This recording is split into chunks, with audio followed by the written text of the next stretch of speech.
সম্মানিত সুধী, উন্নয়নের মহাকবি এবং স্মার্ট বাংলাদেশের স্বপ্নদ্রষ্টা মাননীয় প্রধানমন্ত্রী শেখ হাসিনা পদ্মা সেতুর স্বপ্ন বীজ বুনেছিলেন।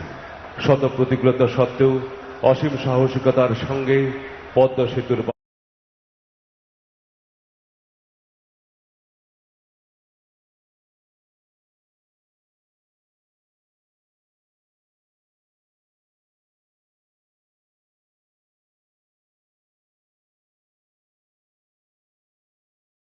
রূপ দিয়েছেন তিনি।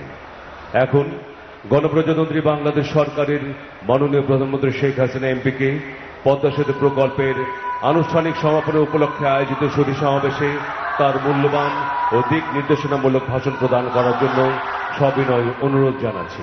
Excellencies, ladies and gentlemen, may I have the honor to invite the chief guest of the ceremony, Honorable Prime Minister, Government of the People's Republic of Bangladesh, Her Excellency Sheikh Hasina MP, to please address a distinguished gathering on the occasion of closing ceremony of Podda Multipurpose Bridge Project. Ladies and gentlemen, Honorable Prime Minister. Bismillahirrahmanirrahim.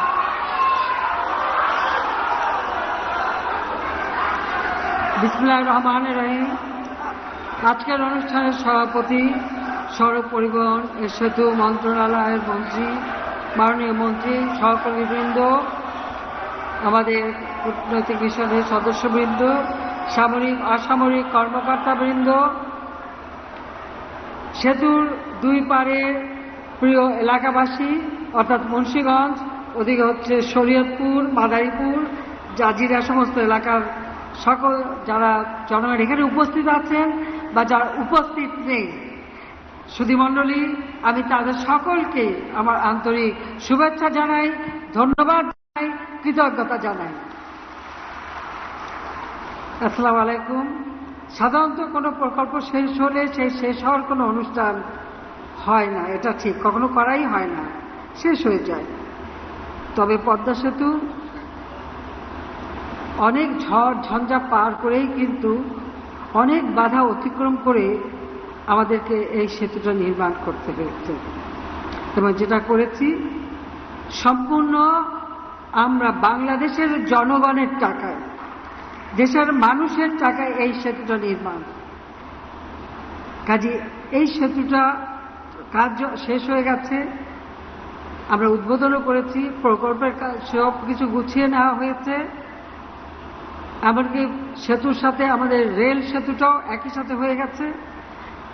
আমি সেই জন্য চেয়েছিলাম যে আমি নির্মাণের সাথে সংশ্লিষ্ট বা আমাদের দুই পারের মানুষ যারা তাদের নিজেদের জমি দান করেছেন এবং যারা দিন রাত অক্লান্ত পরিশ্রম করেছেন তাদেরকে একটু আন্তরিক ধন্যবাদ জানাতে, সেই জন্যই আজকের এই আয়োজন। সকলের প্রতি কৃতজ্ঞতা এবং ধন্যবাদ জানানোর অনুষ্ঠানই এটা, আমি সেটুকু বলতে পারি। আমাদের মহান নেতা জাতির পিতা বঙ্গবন্ধু শেখ মুজিব আমাদের স্বাধীনতা দিয়েছেন, তিনি আমাদের শিখিয়েছেন মাথা উঁচু করে চলতে। তিনি আমাদেরকে মুক্তিযুদ্ধের চেতনায় উদ্বুদ্ধ করেছিলেন, স্বাধীনতার চেতনায় প্রেরণা দিয়েছিলেন, শক্তি দিয়েছিলেন, সাহস দিয়েছিলেন। বাঙালি জাতি বিশ্বসভায় মর্যাদা নিয়ে চলবে, মাথা উঁচু করে চলবে, এটাই ছিল জাতির পিতা আকাঙ্ক্ষা। তো তার নেতৃত্বে আমরা স্বাধীনতা অর্জন করেছি। আমি আজকের দিনে আমাদের মহান নেতা, সর্বকালের সর্বশ্রেষ্ঠ বাঙালি জাতির পিতা বঙ্গবন্ধু শেখ মুজিবুর রহমানের প্রতি শ্রদ্ধা জানাচ্ছি। শ্রদ্ধা জানাই ৩০ লক্ষ শহীদের প্রতি, ২ লক্ষ মা বোনের প্রতি।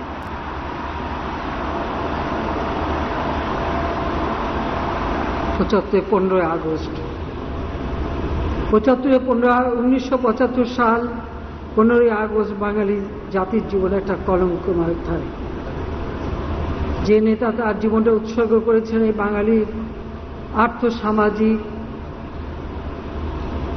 রাজনৈতিক, অর্থনৈতিক, সাংস্কৃতিক মুক্তির জন্য, যে ক্ষুধার্ত মানুষের অন্ন, বস্ত্র, বাসস্থান, চিকিৎসা, শিক্ষার ব্যবস্থা করে এদেশের মানুষকে উন্নত জীবন দিতে চেয়েছিলেন। নিজের জীবনকে উৎসর্গ করেছিলেন, বছরের পর বছর কারাগারে কাটিয়েছেন, মৃত্যুর মুখোমুখি দাঁড়িয়েছেন, ফাঁসির আদেশ হয়েছে মুখোমুখি দাঁড়িয়েছেন। সব কিছু উপেক্ষা করেও যিনি আমাদের স্বাধীনতা দেন, শুধু স্বাধীনতা নয়, একটা যুদ্ধ বিধ্বস্ত দেশ গড়ে তুলে তিনি বাংলাদেশকে স্বল্প মর্যাদা এনে দিলেন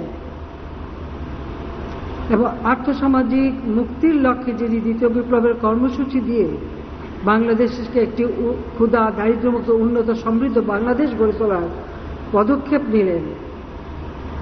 মানুষের জীবনে যখন একটি শান্তি ফিরে এলো, স্বস্তি ফিরে এলো, মানুষ নতুন করে উন্নত জীবনের স্বপ্ন দেখতে শুরু করলো, সেই সময়ে ৭৫-এর 15ই আগস্ট বাংলাদেশের রাষ্ট্রপতি জাতির পিতা বঙ্গবন্ধু শেখ মুজিবুর রহমানকে নির্মমভাবে হত্যা করা হলো। শুধুমাত্র রাষ্ট্রীয় ক্ষমতার জন্য যে একজন রাষ্ট্রপতিকে হত্যা করা হয়েছিল তা কিন্তু নয়, একই সাথে হত্যা করলো আমার মা বেগম ফজিলাতুন্নেসা মুজিবকে, আমার ছোট 3 ভাই মুক্তিযোদ্ধা ক্যাপ্টেন শেখ কামাল, মুক্তিযোদ্ধা লেফটেন্যান্ট শেখ জামাল এবং আমার ছোট্ট ভাইটি যার বয়স মাত্র 10 বছরের ছিল, শেখ রাসেল, তাকেও ঘাতকের দল রেহাই দেয়নি। কামাল জামানের অপহৃত বধূ, তাদেরকে হত্যা করল। আমার একমাত্র চাচা শেখ আবু নাসের মুক্তিযোদ্ধা, শেখ ফজলত মনি, তিনিও একজন মুক্তিযোদ্ধা এবং তার অন্তঃসত্ত্বা স্ত্রী আর্যমণি, আব্দুর রাব সানিবাদ মুক্তিযোদ্ধা সংগঠক এবং তার 10 বছরের ছেলে আরিফ, 13 বছর মেয়ে, 4 বছর নাতি সুকান্ত সহ সেই পরিবারের সদস্যদের হত্যা করল।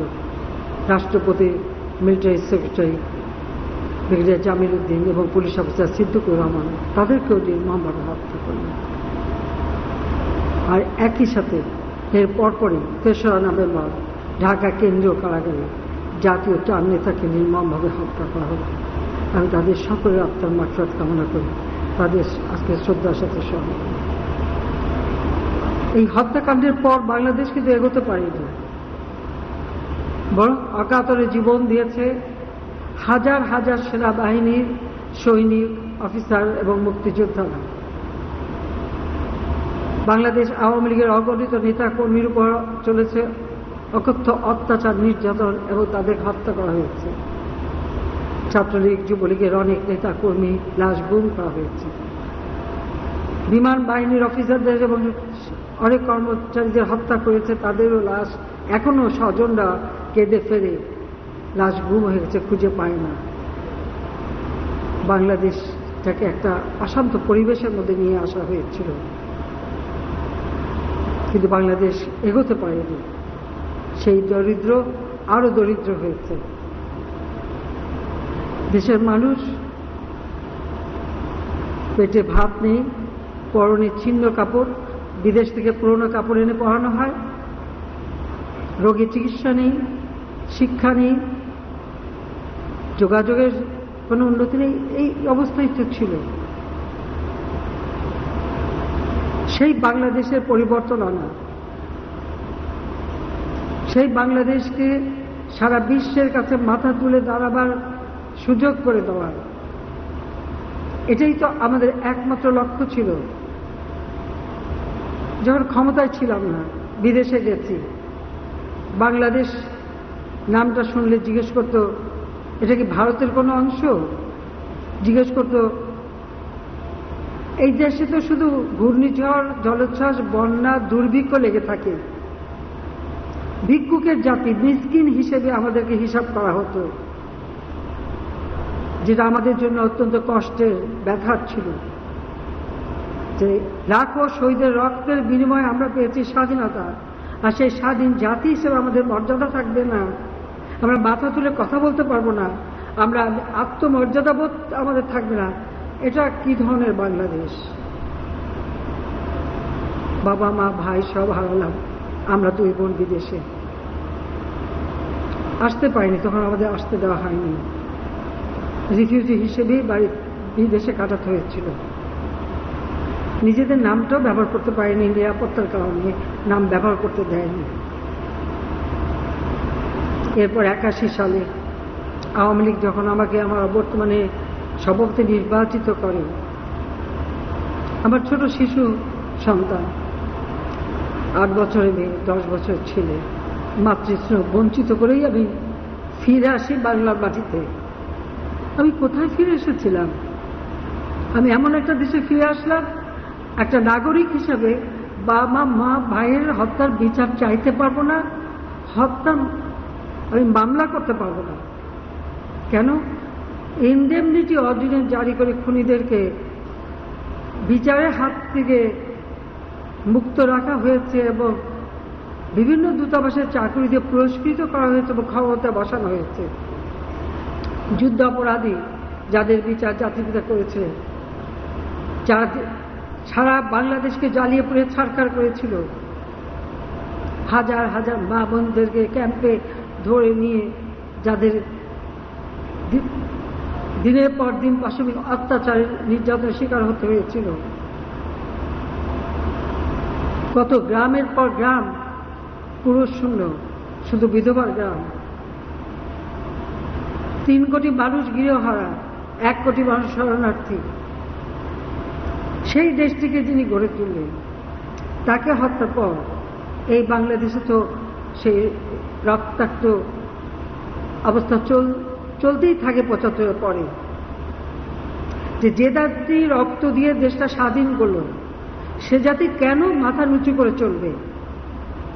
সেই অকুতোভয় জাতিকে একেবারে মর্যাদাহীন করে ছেড়ে দেওয়া হয়েছিল এবং খবরদারিটা খুব বেশি চলতো আমাদের উপর। 21 বছর পর সরকারে আসি। আমি জাপানে গিয়েছিলাম। আমার মনে আছে জাতিপিতা জাপানে যখন যান, তখন যমুনা নদীর উপর সেতুর প্রস্তাব দিয়ে এসেছিলেন। তখন আলোচনা হয়েছিল পদ্মা এবং অন্যান্য নদীতে যমুনা নদীর উপর সেতু নির্মাণ। জাপান ফিজিবিলিটি স্টাডি করে দেয়, কিন্তু এরপরে আর কাজ তেমন এগোয়নি। যাক, পরবর্তীতে সেটা নির্মাণ হয়। আমি যখন 96 সালে সরকার গঠন করি, ওই সেতুর ডিজাইনে সেখানে আমি নিজে উদ্যোগ নিয়ে সেখানে রেল যোগাযোগ, গ্যাসের লাইন, বিদ্যুতের লাইন এবং এটা মাল্টিপারপাস সেতু হিসেবে তৈরি করি। তখনও আমি বিরোধী দল থাকলেও আমি যখন ওয়াশিংটনে যেতাম, আমি ওয়ার্ল্ড ব্যাংকের সকলের সাথে কথা বলতাম এবং আমাদের বাঙালি অফিসার তাদের সাথেও। যখন এই সেতুটা যমুনা সেতু নির্মাণের কথা হতো, আমি সবসময় দাবি করতাম যেখানে রেল সেতু থাকতে হবে। আর তারা বলতো যে না, রেল সেতু ভায়াবল হবে না। আমি তাদের প্রমাণ করেছি যে হ্যাঁ, এটা ভায়াবল হবে, কিন্তু তাদের একটাই কথা ছিল। কিন্তু আমি যখন সরকারে এসেছি, তাদের সে কথা কিন্তু মানি নেই। আমি রেল সেতু ওই ডিজাইনের সাথে আমরা রেল সেতুটাও যুক্ত করেছিলাম। কাজে এই লড়াইটা কিন্তু অনেক আগের লড়াই। কাজে আজকে দেখা যাচ্ছে যে সেই রেল সেতু এখন সব থেকে বেশি কার্যকর।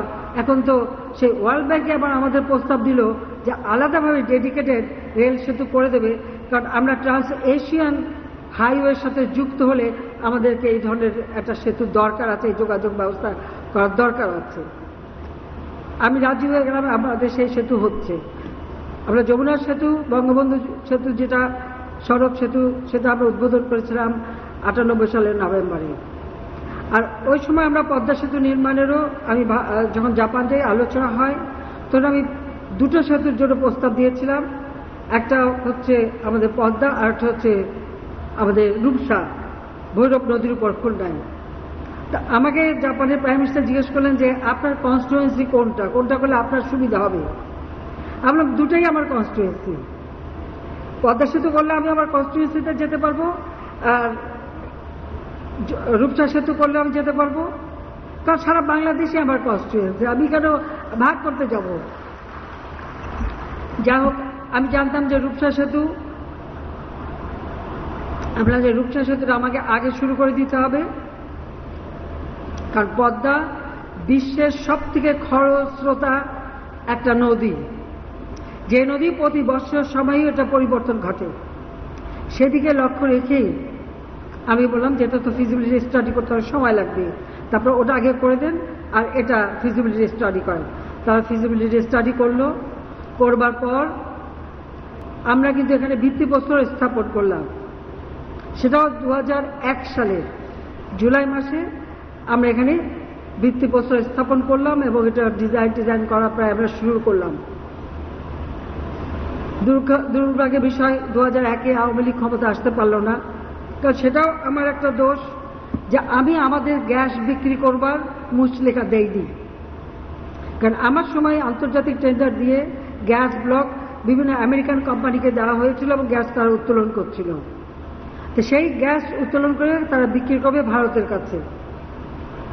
আমি সেখানে বাদ সাধলাম যে এই গ্যাস আমার দেশের মানুষের চাহিদা পূরণ করবে, আমার 50 বছরের উদ্বৃত্ত থাকবে, রিজার্ভ থাকবে, তারপর আমি গ্যাস বিক্রি করব। স্বাভাবিক, বড় বড় দেশের এ ধরনের দাবি না মানলে যেটা হয়, আমার ভাগ্যও তাই হলো। আমি 2001-এ সরকার গঠন করতে পারলাম না। ভোট আমরা পেয়েছিলাম বেশি, সিট পেলাম না, সরকার গঠন করতে পারলাম না। তাতে আমার কোনো আফসোস ছিল না। কেন আফসোস ছিল না? যে এই বাংলাদেশের সম্পদ বেচে ক্ষমতায় আসতে হবে, শেখ মুজিবের মেয়ে কখনো সেটা চায় না।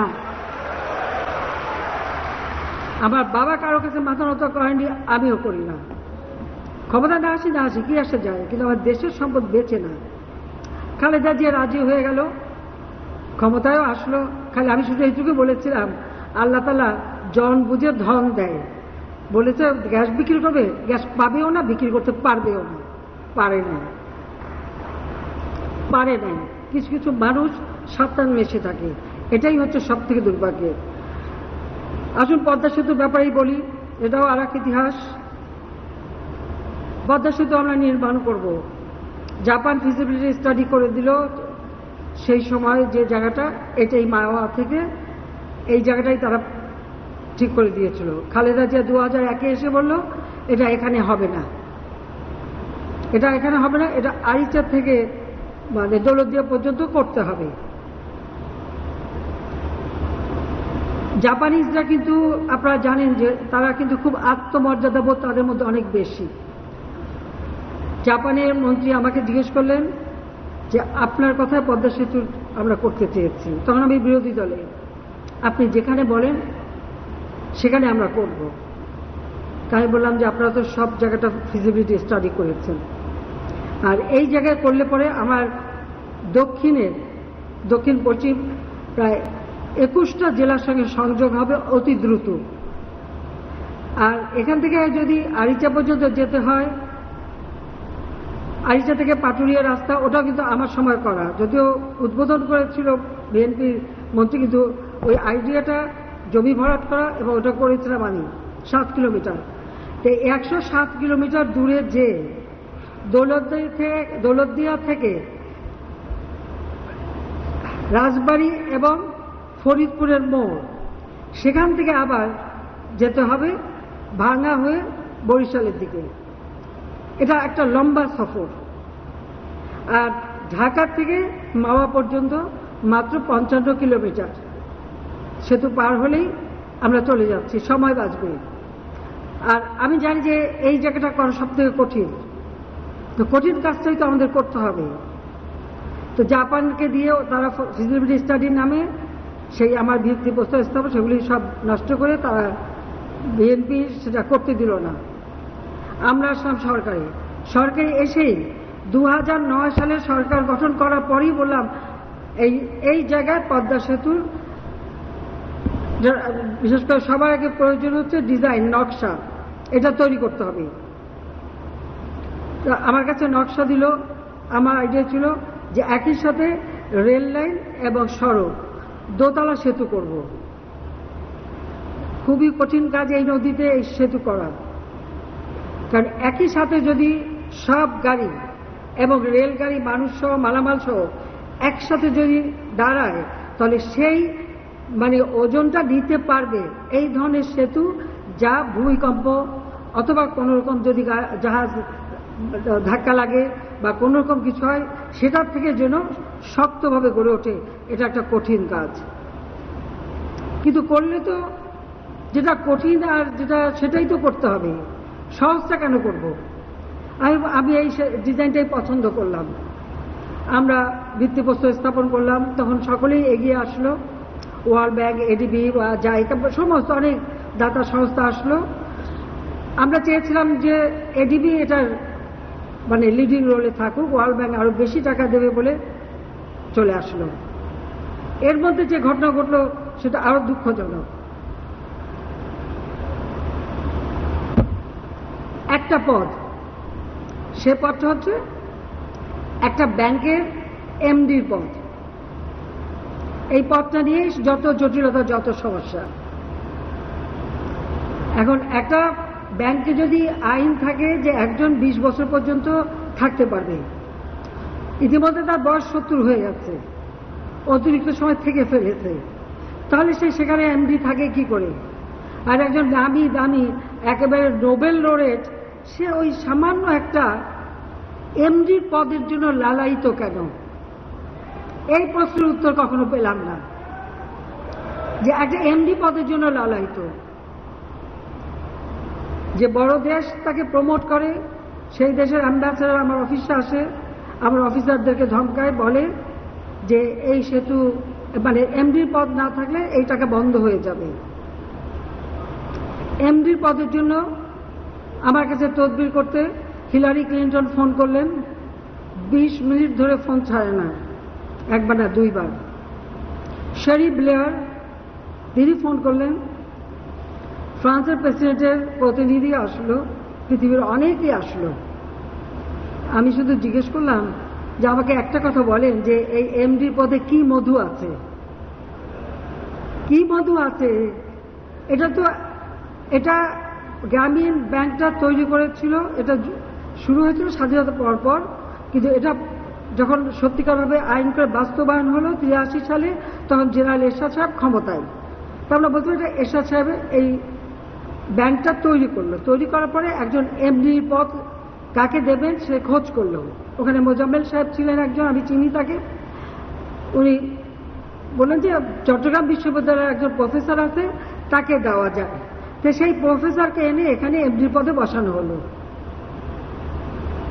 আর সেই প্রফেসর এমডির পদে বসে, আর ওই এমডির পদে চেয়ারে এমনই গ্লু যে উনি এমনই আজকে এখানে ওখানে রাখতে চান না। আইন যে আইন দিয়ে করা হয়েছিল সেই আইনে ছিল মাত্র যে 60 বছর পর্যন্ত থাকতে পারবে, তার বয়স তখন 70 পার হয়ে গেছে, 60। তখন বাংলাদেশ ব্যাংক স্বাভাবিক এ ধরনের যাদের ওভারডিউ হয়ে যায় বলে, তাকে আমাদের তরফ থেকে আমাদের মাননীয় অর্থমন্ত্রী মুহিত সাহেব এবং আমার পররাষ্ট্র বিষয় উপদেষ্টা গওহর রিজভী সাহেব সেই এমডি সাহেবের কাছে যে বললেন যে আপনি আর এমডি থাকবেন কেন, আপনি বরং এখানে উপদেষ্টা এমিরেটাস হিসেবে থাকেন। তাতেও তিনি রাজি না, তিনি মামলা করলেন সরকারের বিরুদ্ধে। অর্থমন্ত্রী, বাংলাদেশ ব্যাংক, সরকারের বিরুদ্ধে 2টা মামলা করলেন। তো মামলা শুনলে সবাই ঘাবড়ে যায়।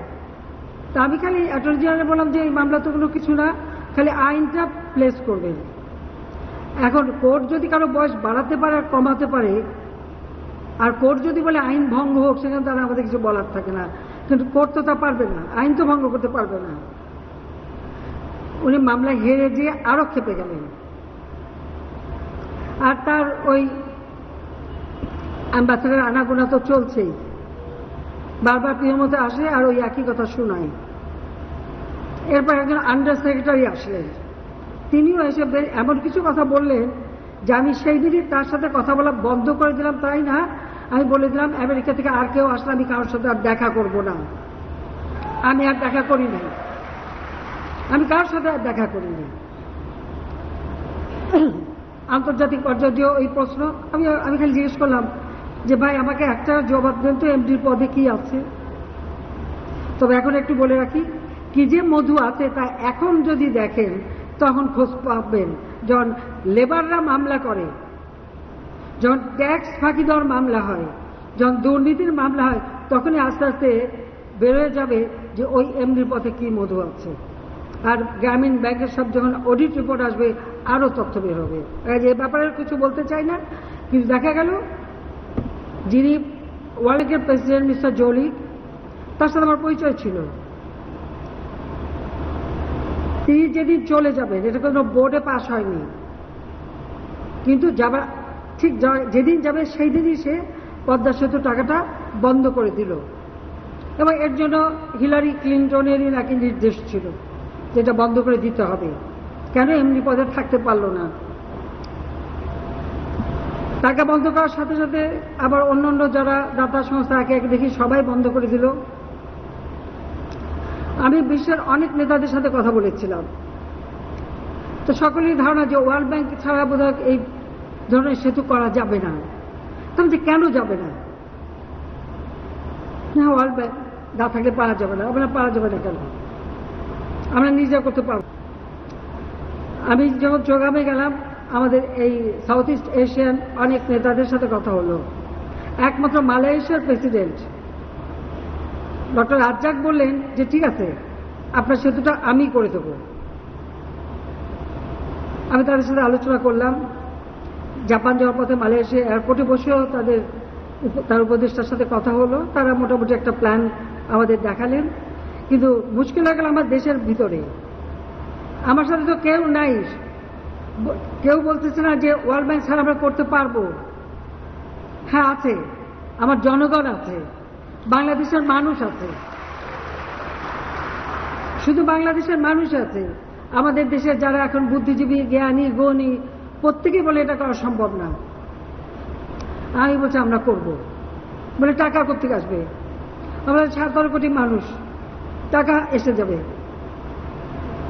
আমরা তাই একদিনে সব টাকা খরচ করব না, যে টাকাই লাগুক আমরা আস্তে আস্তে করব, কিন্তু আমরা করব এবং আমি নিজের টাকায় করব।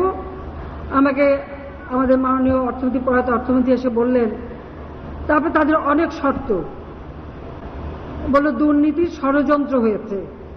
আমি বলে আমাকে প্রমাণ দেখান। এই প্রমাণ আর দেখাতে পারে না। তাদের একজন ওয়ার্ল্ড ব্যাংকের ভাইস প্রেসিডেন্ট যিনি এই অঞ্চল দেখেন, তিনি আসলেন, সাথে তাদের ইন্টিগ্রিটি অফিসার একটা ব্যাগ নিয়ে আসছে। তিনি বসে আছেন, ওই ব্যাগের হাত থেকে ছাড়ে না। তা আমি বললাম যে আপনারা বলছেন দুর্নীতি, তো দুর্নীতির কথা আমাকে দেখান, আমাকে প্রমাণ দেন। আমি তো কাগজ চাই, প্রমাণ চাই। না প্রমাণ আছে, আমরা বের করেন। তারপর সেই ভদ্রলোকে ব্যাগ খুলে দেওয়া যায়। বললাম যে আপনি যে ব্যাগটা খুব সযত্নে ধরে রেখেছেন চেয়ারে বসে, নিশ্চয়ই ব্যাগের মধ্যে আছে, ব্যাগটা খোলেন, বের করেন। উনি তাড়াতাড়ি ব্যাগটা ছেড়ে দিলেন, বললেন এখানে কিছু নাই। তাহলে কিসের ভিত্তিতে আপনারা বলেন যেখানে দুর্নীতি হয়েছে? আমাকে প্রমাণ দিতে হবে। ওয়ার্ল্ড ব্যাংকে আমি আমার ইন্টিগ্রিটি অফিসার হিসেবে আমাদের ডক্টর মশিউর রহমান সাহেব, ওনাকে আমি বললাম ওদের সামনে আপনারা চিঠি লেখেন, ওয়ার্ল্ড ব্যাংকে অফিসিয়ালি চিঠি লেখেন যে আমাকে প্রমাণ পাঠান। অনেকদিন পরে দুটো চিঠি পাওয়া গেল। সেই চিঠি ছিল বিএনপির আমলে সড়কে এবং একটা বিদ্যুৎ কেন্দ্রের টাকা বন্ধ করে দিয়েছিল ওয়ার্ল্ড ব্যাংক। সেই চিঠি আমরা এই সময় আমি প্রাইম মিনিস্টার ছিলাম না, আমার সরকার ছিল না, এবং এখানে অমুক মন্ত্রী ছিল, তমুক মন্ত্রী ছিল, আপনারা বন্ধ করেছেন। এটার সাথে পদ্মা সেতুর কি সম্পর্ক? পদ্মা সেতু আমরা করছি, তো ওটা তো আপনারা করে দিয়েছেন। তাদের ওই সাহস ছিল না যে আপনাদের চ্যালেঞ্জ দেয়, কিন্তু আমি চ্যালেঞ্জ দিচ্ছি। আমাকে এটা প্রমাণ না দিতে পারলে আমি ছাড়ব না, আর আমি আপনাদের টাকা নেবও না।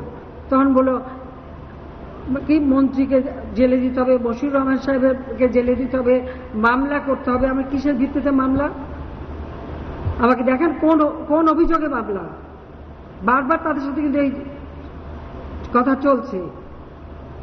আমাদের একদিন আমাদের মাননীয় অর্থমন্ত্রী এবং উপদেষ্টা এসে আমাকে বললেন যে ওরা এই শর্ত দিচ্ছে, এটা মানলে পরে টাকা দেবে। আমি বললাম যে ওদের টাকা আমি নেব না। উনি বলেন তাহলে টাকা নিলে পদ্মা সেতু হবে না। আমরা হবে না, যেদিন নিজে টাকা করতে পারবো সেদিন করবো। তাহলে আপনার ইলেকশনের কি হবে? আমরা জনগণ যদি ভোট না দেয় ক্ষমতা যাব না। সেই জন্য আমার নিজের আত্মসম্মান বিক্রি করে, দেশের মানুষের আত্মসম্মান বিক্রি করে তাদের শর্ত নিয়ে আমাকে টাকা দিতে হবে নাকি? বলে আপনি ইলেকশনে আমরা জিততাম না, আসলাম না, কিছু আসে যায় না। গ্যাস বিক্রি করলে আসি, আবার কি আসে যায়? ঠিক সেইভাবে আমি করবো না। ওনারা বেশ নাকশ হয়ে চলে গেলেন। আমরা যদি বলে দেন যে ওদের টাকা দিয়ে পদ্মা সেতু হবে না, পদ্মা সেতু হবে বাংলাদেশের জনগণের টাকায়, আমরা টাকা দিয়ে পদ্মা সেতু করব।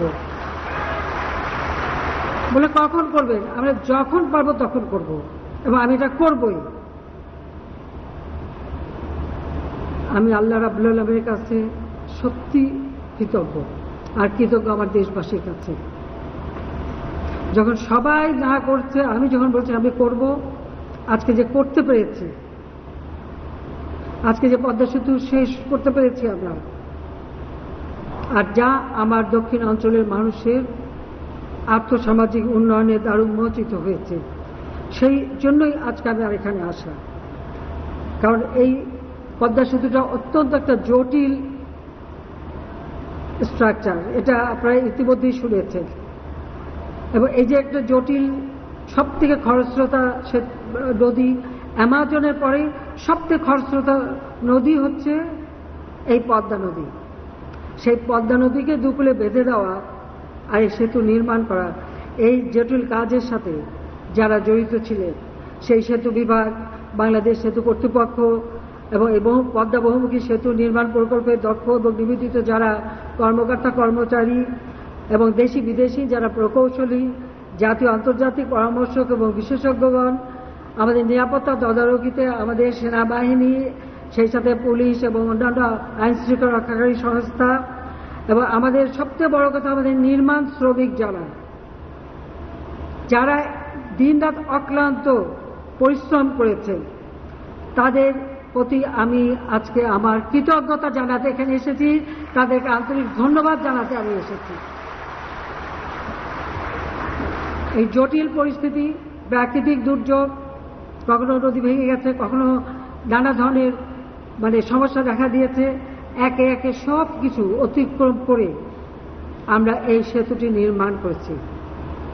যে সকল শ্রমিক অক্লান্ত পরিশ্রম করেছে এবং আমার যারা জড়িত সকলকে আমি আন্তরিক ধন্যবাদ জানাচ্ছি, এবং আজকে আমার এখানে আগমন সেই ধন্যবাদ জানানোর জন্য।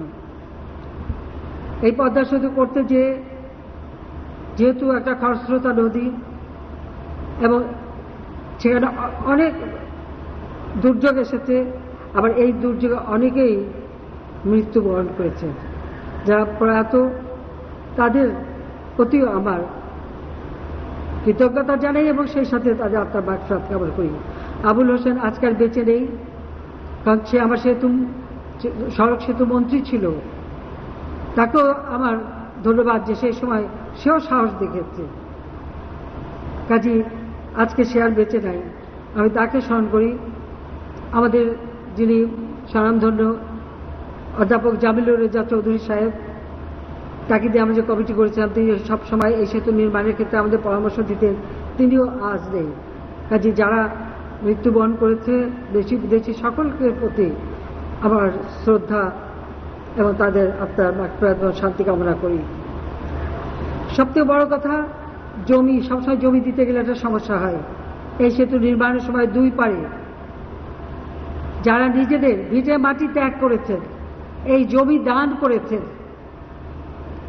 আমি তাদের প্রতি, আপনাদের প্রতি কৃতজ্ঞতা জানাই। আপনারা এখানে অনেকে উপস্থিত আছেন না? যারা জমি দিয়েছেন তারা আছেন এখানে? আপনারা দাঁড়াবেন, একটু দাঁড়ান।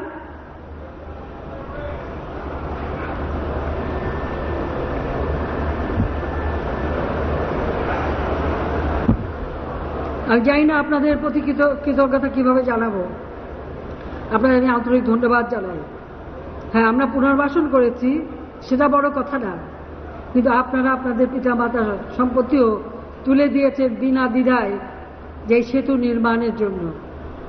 জাতির কাছ থেকে আমি আপনাদের কৃতজ্ঞতা জানাই। আবার সেই ক্ষেত্রে আমাদের এখানে আওয়ামী লীগের নেতৃবৃন্দ, আমাদের নির্বাচিত প্রতিনিধিবৃন্দ প্রত্যেকে অক্লান্ত পরিশ্রম করেছেন। আমি যারা জমি জমা হারিয়েছেন এবং দিয়েছেন, এবং আমাদের যারা নেতৃবৃন্দ এখানে সব আছেন, নির্বাচিত প্রতিনিধিরা আছেন, সকলকেই এই সহযোগিতা করবার জন্য আমি ধন্যবাদ জানাই, এবং চিরদিন জাতি এটা মনে রাখবে। আমি এইটুকুই, আর বেশি আমার বলতে চাই না, কারণ আপনারা দেখেন প্রথমবার শুরু করলাম, 2001-এ ভিত্তিপ্রস্তর স্থাপন করতে পারলাম না। দ্বিতীয়বার আসলাম, জাতীয় আন্তর্জাতিক ষড়যন্ত্র, আর এই ষড়যন্ত্র যখন মামলা করলো ওয়ার্ল্ড ব্যাংক কানাডা ফেডারেল কোর্টে, সেই মামলায় রায় দিয়ে দিল যে এই পদ্মা সেতুর প্রকল্পের টাকায় 1 পয়সাও দুর্নীতি হয় নাই। ওয়ার্ল্ড ব্যাংক যা বলেছে সব ভুয়া, মিথ্যা, বানোয়াট। এটা ফেডারেল কোর্টের রায়।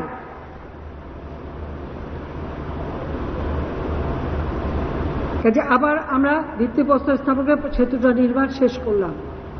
আজকে আমাদের এই অঞ্চলের মানুষের চলাচল, ব্যবসা বাণিজ্য, কর্মসংস্থান সবকিছুর সুযোগ হয়ে গেছে। এবং রেল যোগাযোগটাও, এই রেল এখান থেকে ভাঙ্গা হয়ে ফরিদপুরের যশোর পর্যন্ত আমরা এর যোগাযোগ করে দিয়েছি। আর সোজা যশোর থেকে একেবারে পায়রা নদী পর্যন্ত, দুঃখিত, আমাদের মংলা পোর্ট, অর্থাৎ ঢাকা থেকে মংলা পোর্ট পর্যন্ত এই রেল যোগাযোগ আমি স্থাপন করে দিয়েছি। এই অ্যালাইনমেন্টটা আমার নিজেরই করা, যে এইভাবেই এটা যাবে, এবং সেই যোগাযোগটা আমাদের হয়ে গেছে। আজকে আর আসলে পদ্মাপাড়ের মানুষ আমরা সবসময় কষ্ট ভোগ করতাম আসতে গেলে, কারণ আমার ছোটবেলা থেকেই তো প্রথম ঢাকায় আসি আমার দাদার সাথে 52 সালে নৌকায় করে। আমাদের নৌকা ছিল 3 দাঁড়, মাঝি নৌকা, বড় নৌকা, বাঁশি, 2টা কামরাওয়ালা। প্রথম আমার দাদা, আমি আর কামাল ছোট, আমরা নৌকার মধ্যে হাঁটতেও পারতাম। সেই নৌকা নিয়ে প্রথম ঢাকায় এসেছিলাম। 4 দিন 4 রাত্রে লেগেছিল টুঙ্গিপাড় থেকে ঢাকায় আসতে। তখন আব্বা জেলখানায়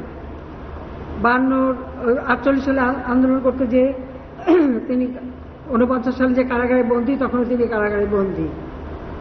আর এরপর লঞ্চ, স্টিমারে যাতায়াত করতে হয়েছে। কাজে এই যাতায়াত করতে যেয়ে কত মানুষের জীবন গেছে, বিভিন্ন সেবা থেকে তারা বঞ্চিত হয়েছে। এখন আর সেই সেবা থেকে কেউ বঞ্চিত হয় না। আর সবচেয়ে বড় কথা যে আজকে যে টোল উঠেছে তাতে তো সবাই খুশি। এটা তো আপনারা শুনেছেন, যাক আমি টাকার অঙ্ক দিয়ে এটা বিচার করব না, কারণ এই সেতু আমাদের গর্বের সেতু, এটা টাকার অঙ্ক দিয়ে বিচার করার নয়। এই একটা সিদ্ধান্ত, আমি শুধু এটুকু বলতে চাই যে এই একটা সিদ্ধান্ত বাংলাদেশকে অন্তত সেই মর্যাদা দিয়েছে যে আগে যারা কথায় কথায় আমাদের উপর খবরদারি করত আর ভাবখানা ছিল যে এরা ছাড়া বাংলাদেশ চলতেই পারবে না, সেই মানসিকতাটা বদলে গেছে। এখন বাংলাদেশ শুনলে মানুষ সমীহ করে আন্তর্জাতিকভাবে। বাংলাদেশের জনগণ একটা মর্যাদা আসনে অধিষ্ঠিত হয়েছে। লাখো শহীদের রক্তের বিনিময়ে অর্জিত স্বাধীনতা, সেই স্বাধীনতা ব্যর্থ হয়নি, সেই স্বাধীনতা সফল হয়েছে। এবং আমরা এখন আর্থসামাজিক উন্নয়নের মাধ্যমে 2041 সালের বাংলাদেশকে আমরা উন্নত, সমৃদ্ধ, স্মার্ট বাংলাদেশ হিসেবে গড়ে তুলব ইনশাআল্লাহ। সেই সাথে আমরা 2021 থেকে 41 প্রেক্ষিত পরিকল্পনা করেছি। পাশাপাশি আমরা 2100 সালের ডেল্টা প্ল্যান, এই বদ্বীপের মানুষের ভবিষ্যতে কিভাবে উন্নত জীবন পাবে প্রজন্মের পর প্রজন্ম, সেই পরিকল্পনা আমি করে দিয়েছি। নেদারল্যান্ডের সাথে আমাদের চুক্তি হয়েছে, এটাও আমাদের বাস্তবায়ন অব্যাহত থাকবে, আমরা শুরু করেছি। কাজে আজকের বাংলাদেশ এই একটা সিদ্ধান্তের পরে আর এই সেতু নির্মাণের পরে বাংলাদেশের মানুষ এখন গর্ব করে আন্তর্জাতিকভাবে বুক ফুলিয়ে চলতে পারে। এটাই সব থেকে বড় পাওয়া, যে লাখো শহীদের রক্তের বিনিময়ে অর্জিত আমাদের এই স্বাধীনতা আর ওই পতাকা আজকে সারা বিশ্বে গর্বের সাথে এগিয়ে যাবে। আমরা এগিয়ে যাব অপরিতরোধ্য গতিতে, যত বাধা আসুক ইনশাআল্লাহ অতিক্রম করে জাতির পিতার সে আদর্শ বাস্তবায়ন করেই বাংলাদেশকে এগিয়ে নিয়ে যাব। আবার আমি সকলকে কৃতজ্ঞতা জানাই, ধন্যবাদ জানাই, এবং এই কৃতজ্ঞতা জানানোর জন্যই কিন্তু আজকের এই আমাদের আয়োজনটা। সবাইকে ধন্যবাদ, যারা উপস্থিত আর যারা উপস্থিত নাই তারা সকলকে বাংলা, জয় বঙ্গবন্ধু, বাংলাদেশ চিরজীবী। আন্তরিক ধন্যবাদ ও অশেষ কৃতজ্ঞতা মাননীয় প্রধানমন্ত্রী। Sincerest thanks, eternal gratitude, Honorable Prime Minister. সুধীবৃন্দ, মাওয়া প্রান্তে সুধী সমাবেশের শেষ পর্যায়ে চলে এসেছি আমরা। মাননীয় প্রধানমন্ত্রীর সানুগ্রহ অনুমতিক্রমে সমাপ্তি ঘোষণা করছি সুধী সমাবেশের এই আয়োজন। ধন্যবাদ মাননীয় প্রধানমন্ত্রী, ধন্যবাদ সবাইকে। We are almost at the end of today's program. With kind permission of the Honorable Prime Minister, we are concluding this auspicious gathering. Thank you very much indeed, Honorable Prime Minister. Thank you all. Joy Joy Bangla. Bangla, Joy Bangabandhu.